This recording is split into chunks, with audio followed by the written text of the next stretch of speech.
Hi, hello, my name is Ollie Bliss and this is my channel Book Draw. For those you don't know, I enjoy looking at queer fiction and occasionally I make images out of those books. Today I'm doing Femmeuary, or I'm telling you what I intend to read through Femmeuary. Femmeuary has been set up by Lauren and the Books. You should definitely check out her channel. You probably have. I will add a link down below just in case. She has the most wonderful, vibrant personality that just instantly draws you in and makes you feel at home with her. She also seems to have a big passion for Harry Potter books, but at the moment she is looking at all things feminine and female, and is celebrating all the wonderful women of the world and their incredible writing, and I was like, yeah, I can be down with that, that's kind of cool. I wanted to align it also to Diversify from last year, but it doesn't seem to be happening this year, which I'm very sad about.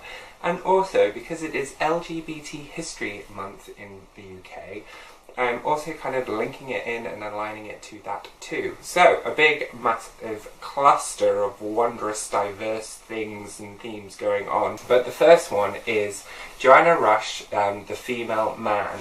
This book is a sci-fi classic feminist read, which I've never just got round to, but I am kind of aware of the general plot, and I was down in Bristol a couple of weeks ago and I had a bit of a mini haul because they had this wonderful bookshop which had, you could buy one book for £3 or 2 books for £5, and I was like, yes.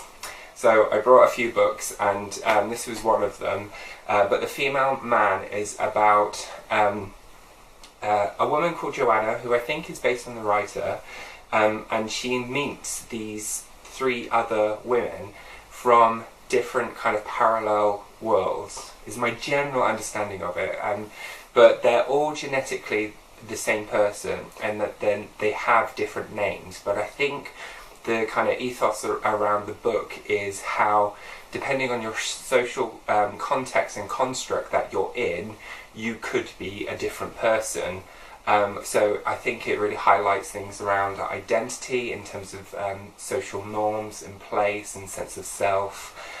So I've been excited to read this one, and I just haven't actually like picked it up on my travels, and then it was there and it links into this one wonderfully, so I think I will probably be starting off with this one. The next one is Winter Day in a Glasshouse by Sally Griffiths. This is a first edition and an older lesbian novel, but this one focuses on a murder mystery, or like a suicide mystery potentially, and it's a little unclear. But Rose had a very close friend called Bernice, and Bernice dies by falling into a glass house, and through a series of letters Rose begins to unravel the mystery around her death. This one was published in 1968, so again another slightly older one. I think I've got a bit of a 70s theme going on here, which was unintentional, but I think it's just happening, so roll with me.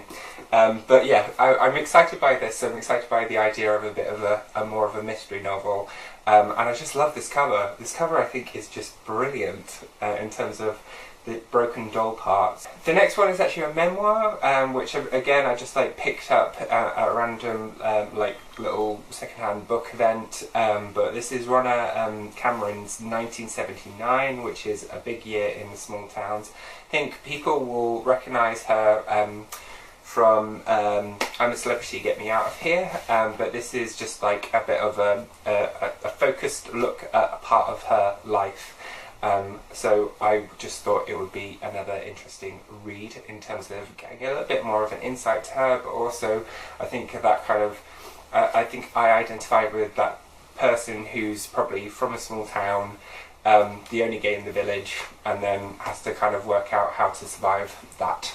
This one has been on my TBR since last year. I just still haven't got round to it, and I feel like I really should be prioritising this one because I really love this cover. This is Under the Udala Tree, which is by Chinelo Okparanta. Set in the height of the Nigerian War, it focuses on a girl called Ijeoma who notices another girl, and I think it's like under the Udala trees where they initially meet, but it's about her kind of coming to terms with her own sexuality at that time, and it's also about the family relationships. I think there's like an arc in terms of the links with religion and that clash between her sexual identity and her family relationships, but also traditional Nigerian folklore kind of comes into it in terms of her being able to work out what she thinks of herself and her surroundings.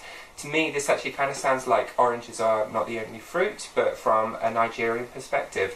So yeah, I am really keen to get around to this one, and I feel a bit lazy for not having prioritised this one before. And then we've got The Power by Naomi Alderman, which I don't feel like I need to go into too much detail because it was Bailey's Prize winner, and I'm aware that all around the world there are women who are discovering that they have this ability to like control electricity or shock other people, and it's about how they use their power.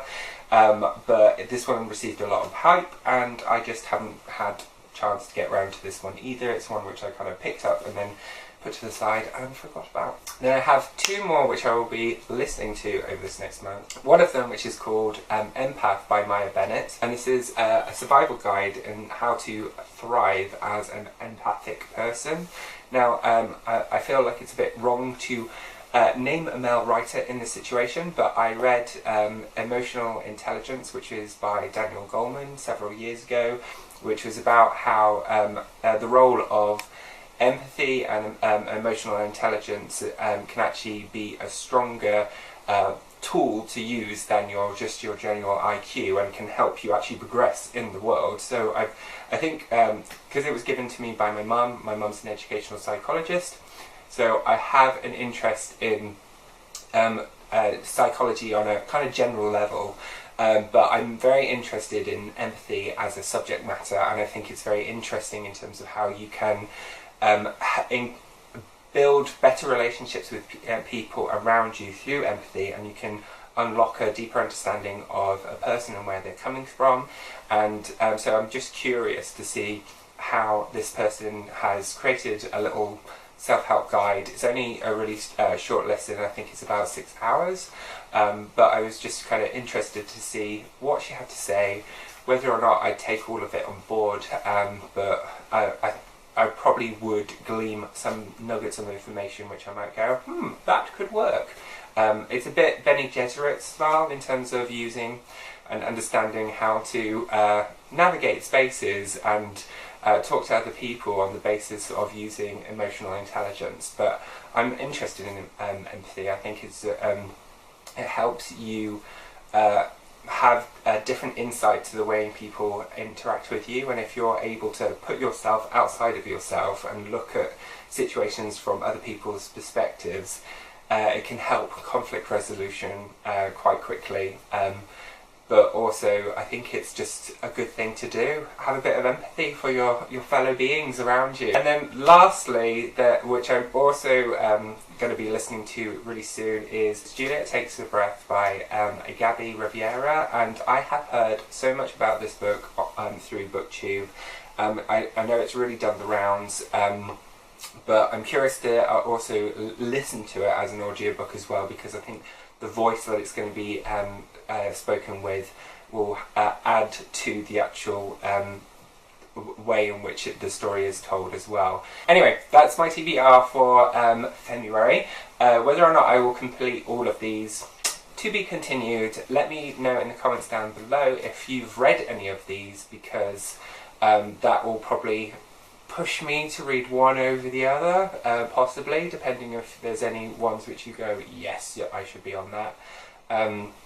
And just let me know if you're getting involved with Femmeuary as well. It'd be interesting to see what you're reading for Femmeuary. Anyway, all the best, take care, see you soon.